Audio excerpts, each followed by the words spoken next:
What up? It's Red Wizard. Kind of doing a weird type video for this channel, but I just want to talk about physical music and why physical music matters. There are a lot of people out there who collect vinyls just for the aesthetic, which I guess is better than not caring at all, because at least if you're collecting for the aesthetic, you're supporting the artists financially. But I also find that kind of strange, I'm not going to lie. I personally love collecting vinyls and CDs, and I think there's multiple benefits that come from doing so. First of all, when it comes to physical media, it can't be taken away from you. I actually have a Red Wizard gaming channel that I've been pretty consistent on, if you want to check that out, where I made a video on my physical media collection, talked a little bit at the beginning about why physical media matters, and part of it is that if Spotify or Apple Music or any of these services go down, or maybe you can't afford to pay for them for the month, the stuff that I have physically, they can't take it from me. I can listen to it without the internet as well, which you could argue, you can download stuff to your phone, but you pay to borrow the license to listen to the music, contingent on the terms of service of the platform you're using. And with apps like Spotify, it's riddled with AI bullshit, and it also pays the artists an absolutely minimal amount. Whereas if you buy physical copies, you count towards their sales. You give them that chunk, which I kind of go back and forth on, because something I've considered before is the whole separate the art from the artist thing is a really complex topic that I don't even have a final answer on. It's something I can't decide for you.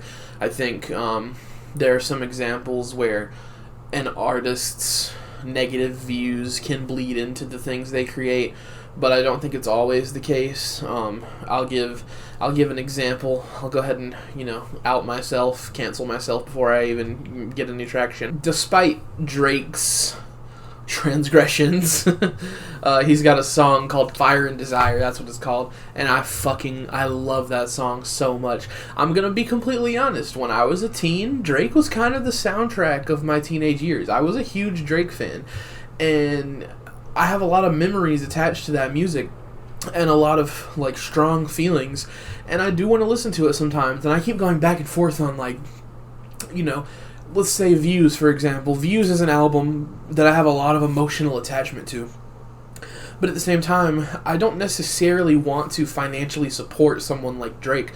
So I'm like, do I buy the Views vinyl, give him that one chunk of money, and then have it at my disposal to listen whenever I want to?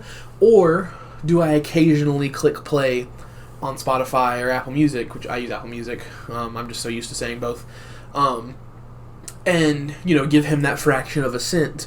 I don't know, this, a lot of this conversation in today's world is unfortunately dominated by Twitter liberals who want the moral high ground, not people who actually care about the conversation. So it's a complex topic. I usually resort to just if I want to throw on an old song by an artist I don't want to financially support, like Drake, or maybe an older song by Kanye that I want to hear for the production, then I'll throw it on YouTube and I'll listen to their unofficial, I'll listen to a re-upload on YouTube, so that way the view is going towards whoever randomly re-uploaded it.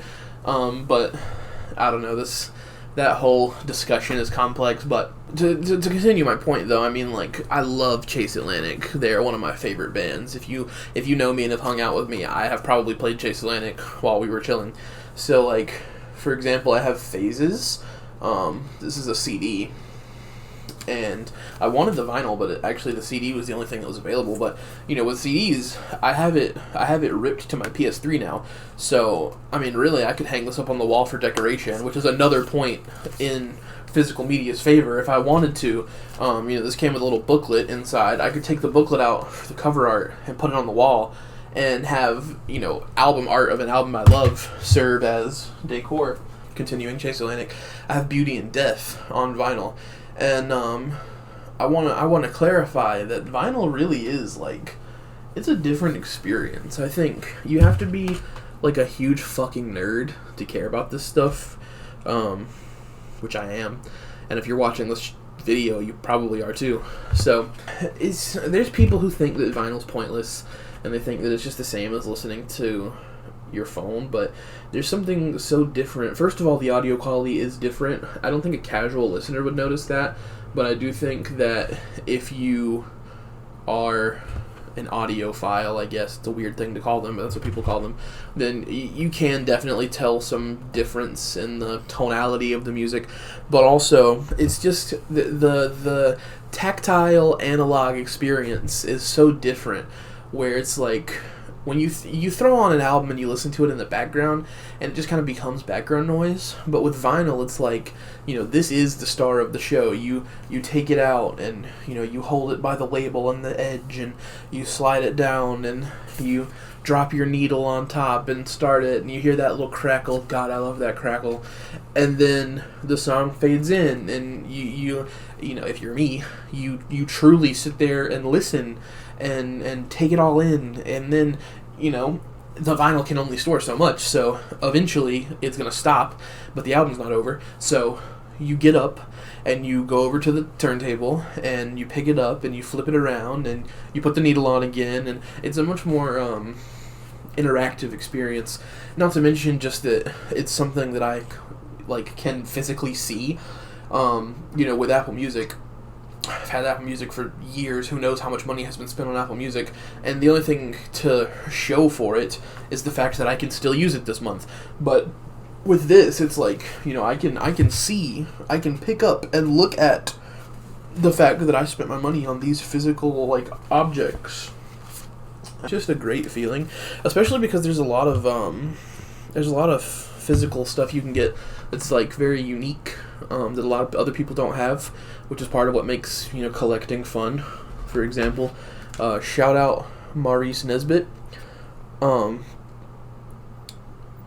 don't know if he still watches my channel. If he still watches this, what's up, Maurice? But yeah, whenever I first started getting into making music, I started writing lyrics when I was 10 years old.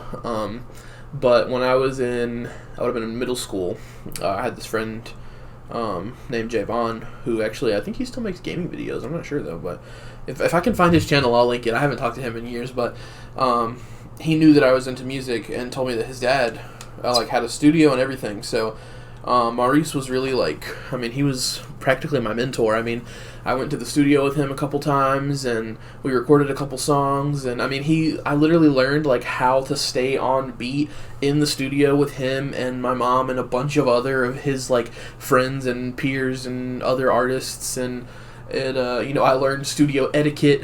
I learned how to act in a studio.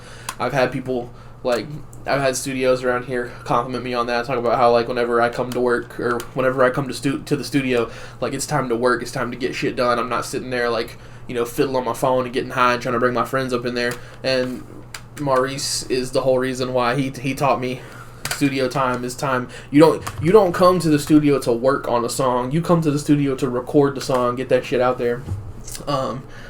Yeah, shout out Maurice, but shout out Physical Media. I think I'm going to do a full music collection video. Yeah, if you sat this long through the video, thank you. I appreciate you watching. It's a very expensive hobby, and I understand that things are very expensive right now, and by absolutely no means do I recommend you go out there and spend your last $15 on one CD. If you are truly passionate about music and you want music at your fingertips, there's a lot of free services. First of all, I will say that pretty much anything you want to listen to, there's a way to get it for free. But if you're debating on, if you've literally got $15 this month to spend and you're debating on a CD or an Apple Music subscription, I can understand why you choose Apple Music. I don't think Apple Music is bad, but if you've got the money to spare, which this month is my birthday. My birthday is July 20th, so I've already had multiple people be like, fuck it, it's July, here's some birthday money. That's most of where it's going. It's this physical music collection, so shout out Chase Atlantic, shout out Maurice Nesbitt, shout out Javon if you're watching this, and yeah, I got some new music coming soon. Stick around for that. I think I'm gonna shut up and post this now.